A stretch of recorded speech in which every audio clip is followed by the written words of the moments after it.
Welcome to my channel. ഇന്ന് നമുക്ക് current affairs നോക്കാം. ഞാൻ നോക്കാൻ പോകുന്നത് തൊഴിൽ വീതിയിലെ കറണ്ട് അഫയേഴ്സ് സെക്ഷനാണ്. കറണ്ട് അഫയേഴ്സ് ഞാൻ നോട്ട് എഴുതിയാണ് പഠിക്കാറ്. ആദ്യം ഞാൻ കറണ്ട് അഫയേഴ്സ് വായിച്ച് മനസ്സിലാക്കിയതിന് ശേഷം പോയിന്റുകളെല്ലാം നോട്ടിൽ പകർത്താറാണ് പതിവ്. എന്നിട്ട് അത് ഞാൻ റിവിഷൻ ചെയ്തിട്ടാണ് എക്സാമിന് പോകുന്നത്. എന്നാൽ മുന്നേ അങ്ങനെ അല്ലായിരുന്നു. ഞാൻ തൊഴിൽ വീതി വായിച്ചിട്ട് എല്ലാ പോയിന്റും വായിച്ചതിന് ശേഷം മാറ്റിവെക്കും. അതെടുത്ത് പിന്നെ ഒന്നുകൂടെ റിവിഷൻ ചെയ്യും പോകും. പക്ഷെ അങ്ങനെയല്ല.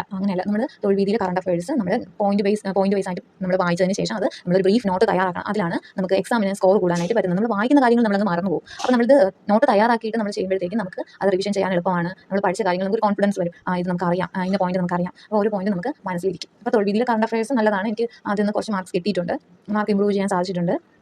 തൊഴിൽ വീതിയിലെ കറണ്ട് അഫയേഴ്സ് എല്ലാം നോക്കിയിട്ടാണ് എക്സാമിന് പോകുന്നത്. പക്ഷേ ചെയ്യേണ്ട കാര്യം എന്ന് പറയുന്നത് നമ്മൾ മൈൻഡിൽ ഇരിക്കുമെന്ന് നമ്മൾ വിചാരിക്കും. പക്ഷേ അല്ല, നമ്മൾ പഠിക്കുന്ന കാര്യങ്ങൾ നമ്മൾ നോട്ട് തയ്യാറാക്കിയില്ല എന്നുണ്ടെങ്കിൽ നമ്മൾ മൈൻഡിൽ നിന്ന് പോകും. നോട്ട് തയ്യാറാക്കുന്നതിലല്ല, റിവൈസ് ചെയ്യണം. 2-3 തവണ റിവൈസ് ചെയ്യണം. എക്സാമിന് തലേ ദിവസം നമ്മുടെ ഈ ബ്രീഫ് നോട്ട്സ് എല്ലാം എടുത്ത് നമ്മൾ തയ്യാറാക്കിയ നോട്ടുകളാണ് നമുക്ക് മനസ്സിൽ പതിയുന്നത്. നമ്മുടെ ഹാൻഡ് റൈറ്റിംഗിൽ നമ്മൾ തയ്യാറാക്കിയ നോട്ടുകൾ നമുക്ക് എക്സാമിന് വളരെ ഗുണം ചെയ്യും. അപ്പോൾ എൻ്റെ അനുഭവത്തിൽ ഞാൻ പറയുന്നതാണ്, നമ്മൾ നോട്ട് തയ്യാറാക്കി പഠിക്കുന്നതാണ് ഏറ്റവും എളുപ്പം. അപ്പോൾ നോട്ട് തയ്യാറാക്കേണ്ട വിധം ഞാൻ പറഞ്ഞുതരാം.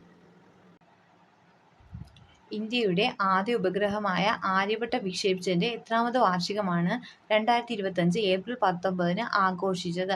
50ാമത് വാർഷികം. ഇന്ത്യ തദ്ദേശീയമായി വികസിപ്പിച്ചെടുത്ത ആദ്യ ഉപഗ്രഹമാണ് ആര്യഭട്ട. ഇന്ത്യ തദ്ദേശീയമായി വികസിപ്പിച്ചെടുത്ത ആദ്യ ഉപഗ്രഹം ആര്യഭട്ട. തദ്ദേശീയമായി നിർമ്മിച്ച ഉപഗ്രഹം 1975 ഏപ്രിൽ 19 USSRന്റെ കോസ്മോസ് 3M റോക്കറ്റിൽ കബൂസ്റ്റിൻ യാർ വിക്ഷേപണ കേന്ദ്രത്തിൽ നിന്ന് വിക്ഷേപിച്ചു.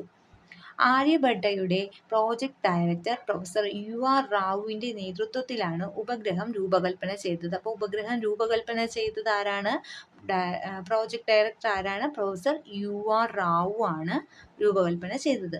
ഇതിന് 360 കിലോഗ്രാം ആയിരുന്നു ആര്യഭട്ടയുടെ ഭാരം. ആര്യഭട്ടയുടെ ഭാരം എത്രയാണ്? 360 കിലോഗ്രാം. 360 കിലോഗ്രാം ആണ് ഈ ആര്യഭട്ടയുടെ ഭാരം എന്ന് പറയുന്നത്. AD 5-ാം നൂറ്റാണ്ടിൽ ജീവിച്ചിരുന്ന ഗണിത ജ്യോതിശാസ്ത്രജ്ഞനായ ആര്യഭടന്റെ പേര് ഉപഗ്രഹത്തിന് നിർദ്ദേശിച്ചത് അന്നത്തെ പ്രധാനമന്ത്രി ഇന്ദിരാഗാന്ധി ആയിരുന്നു. അപ്പോൾ അന്നത്തെ പ്രധാനമന്ത്രിയായിരുന്ന ഇന്ദിരാഗാന്ധി ആയിരുന്നു AD 5-ാം നൂറ്റാണ്ടിൽ ജീവിച്ചിരുന്ന ഗണിത ജ്യോതിശാസ്ത്രജ്ഞനായ ആര്യഭടന്റെ പേര് ഉപഗ്രഹത്തിന് നിർദ്ദേശിച്ചത്.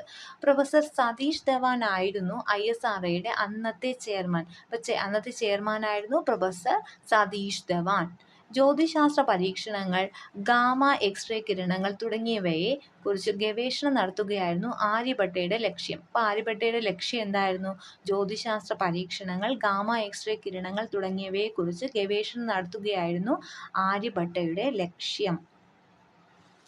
പര്യടനത്തിന് ശേഷം 1992 ഫെബ്രുവരി 11 ആര്യഭട്ട ഭൗമാന്തരീക്ഷത്തിൽ തിരിച്ചെത്തി. അപ്പോൾ 1992 ഫെബ്രുവരി 11 എന്ത് ചെയ്തു? ഈ ആര്യഭട്ട ഭൗമാന്തരീക്ഷത്തിൽ തിരിച്ചെത്തിയിട്ടുണ്ട്. അപ്പോൾ ഇത്രയും കാര്യങ്ങൾ നമ്മൾ പഠിച്ചിട്ടുണ്ട്. അപ്പോൾ ഇതിൻ്റെ നോട്ട് നമ്മൾ സെപ്പറേറ്റ് തയ്യാറാക്കി വേണം ഇത് പഠിക്കാനായിട്ട്. അപ്പോൾ ഇത്രയും കാര്യങ്ങൾ നമ്മുടെ മെമ്മറിയിൽ ഇരിക്കുമെന്ന് നമ്മൾ വിചാരിക്കും, പക്ഷേ ഇരിക്കത്തില്ല. നമ്മളിത് നോട്ട് തയ്യാറാക്കി തന്നെ പഠിക്കണം.